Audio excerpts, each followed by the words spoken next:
village which was once infamous for eating turtle eggs, but the same village has now become a role model for the Olive Ridley sea turtle conservation work.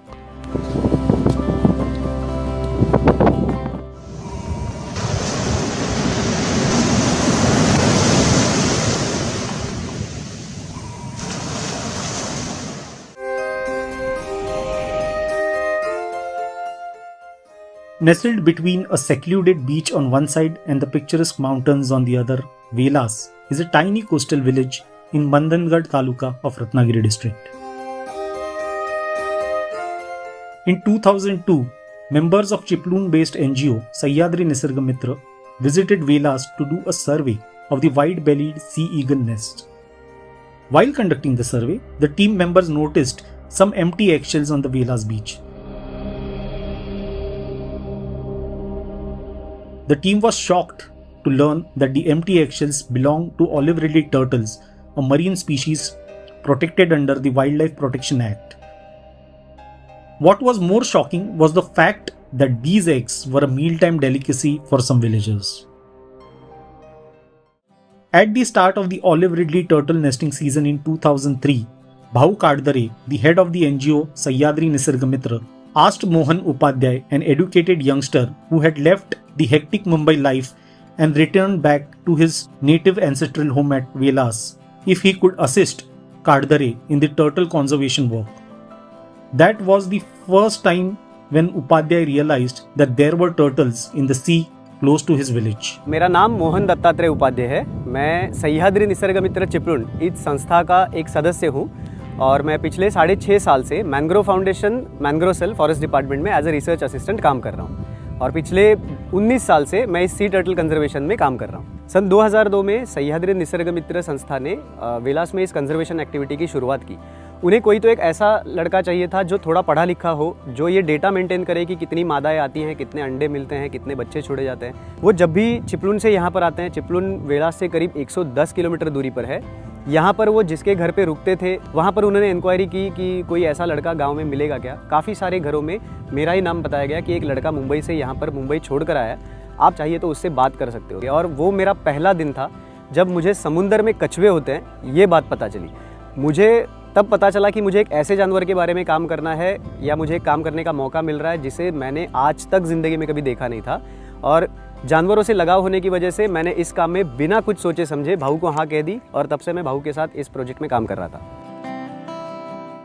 गांव में एक बुजुर्ग हैं गोपीनाथ महाडिक, उन्होंने सबसे पहले भाऊ को बताया कि यहाँ पर कछुए आते हैं, एक वक्त पर एक मादा करीब 80 से 150 तक अंडे देती है और गांव के लोग बीच पर आकर बैठ जाते हैं और जिस मादा के अंडे उन्हें मिल जाए उसे लेकर घर पे चले जाते हैं। जब संस्था के लोगों को ये पता चला कि कुछ गलत बात यहाँ पर हो रही है तो उन्होंने गाँव के लोगों को बताया कि इसकी अहमियत क्या है और वहाँ पर असल में इसका कंजर्वेशन शुरू हो गया। क्योंकि अभी तक तो संस्था को पता चला था कि गांव के लोग इसे खाते हैं और उसे ख़त्म कर रहे हैं, लेकिन अगर कोई मादा आती है और वहाँ पर अगर इंसान मौजूद नहीं है तो वहाँ पर काफ़ी सारे प्रेडिटर्स भी बीच पर मौजूद होते हैं, जैसे कि कुत्ते हैं, जैकल्स है या फिर वाइल्ड बोर है। ये सूंघ कर पता लगाते हैं कि मादा ने अंडे कहाँ पर दिए। वो नेस्ट ओपन करते हैं, जहाँ तक उनका मुंह पहुँचेगा अंडे खा लेते हैं। नेस्ट ऐसा ही खुला रखते हैं क्योंकि मादा अंडे देने के बाद नेस्ट रेत से भर देती है ताकि वहाँ पर इंक्यूबेशन के लिए टेम्परेचर तैयार हो। प्रेडिटर्स नेस्ट को ओपन रखते हैं, यहाँ पर हवा उन अंडों को लग जाती है, नतीजे में उसमें से कुछ भी बाहर नहीं निकलता। समझिए प्रेडिटर्स से भी अगर ये बच चुके और एक नेस्ट से इंक्यूबेशन पीरियड जो इनका होता है 45 से 55 दिन का, अगर ठंड का पीरियड है तो 60 से 65 दिन लगते हैं। ऐसे वक्त पर अगर ये बच्चे बाहर निकले, रात के वक्त इन्हें क्रैब खाते हैं जब ये पानी तक की दूरी तय करते हैं। अगर दिन का वक्त है तो क्रैब के साथ साथ हवा में उड़ने वाली काफ़ी सारे पंछी हैं, जैसे कौवा है, चील है, ब्राह्मणी काइट्स है या सीगल्स है, ये इन्हें खा लेते हैं। एक बार ये पानी में चले गए तो बड़ी मछलियाँ इन्हें खाती है। आहिस्ता आहिस्ता ये बड़े होते हैं, फिर फिशरमैन के नेट में अटक जाते हैं, उनके बोट से टकरा कर इनकी पीठ क्रैक हो जाती है। काफ़ी बार फिशरमैन के जो बोट्स होते हैं उनके फैन ब्लेड से इनके फ्लिपर कट हो जाते हैं। 20 years later, Mohan Upadhyay and the people of Velas village have established themselves as the experts in the field of turtle conservation. आज मैं इस काम से इतना जुड़ चुका हूँ कि मादा कछुआ पानी से बाहर निकलने से पहले मुझे इंट्यूशन मिलता है और मैं बताता हूँ अभी फीमेल आएगी और आधे घंटे या 1 घंटे के बाद वहां पर फीमेल आती है और अंडे देती है। Though the whole of Maharashtra coast is being monitored for sea turtle nesting, information on the non-breeding areas of these turtles is absent. Wildlife Institute of India, with the support of the Mangrove Foundation, undertook satellite tracking of 5 olive ridley turtles with the objective of tracking the breeding and post-nesting movement of turtles from Maharashtra coast and explore details of their diving behavior. From this study, we'll be getting data of migration of olive ridley turtles. Basically, there are many hypotheses like turtles, they come on the same beach every year for nesting. Also, it is learned that they sometimes come 2 or 3 times in the same season for nesting. So all these hypotheses can be confirmed by this study.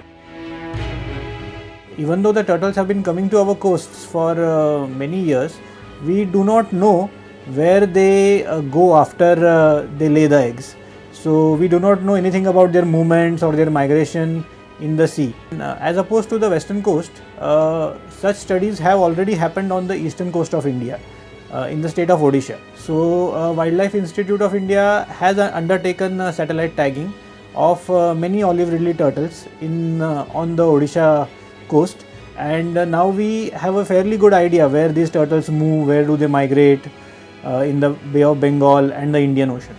So similarly, such data was missing from the Arabian Sea, from the west coast of India, and the data which will be gathered from this activity will be useful for the future conservation activities.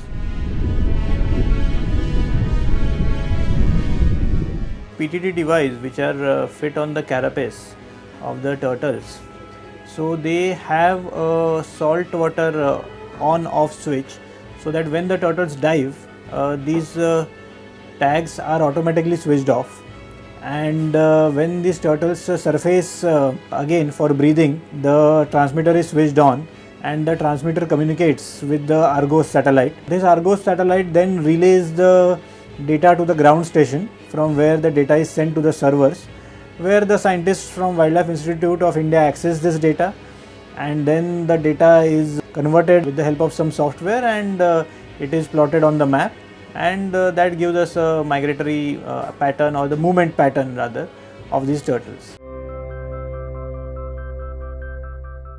As a result of the initiatives taken by the like-minded individuals, the town is now a popular tourist destination and provides villagers with employment prospects thanks to the annual Turtle Festival, which attracts thousands of visitors.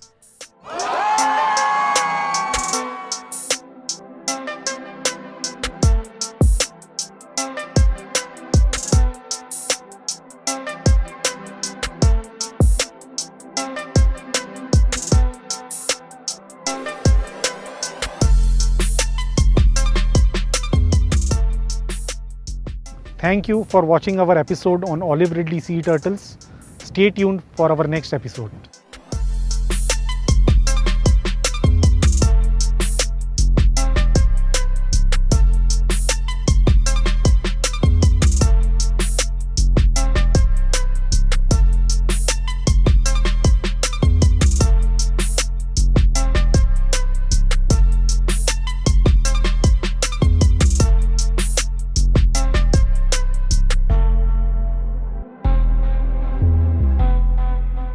Subscribe to Midday India. Get direct notifications on all our videos by clicking on the bell icon.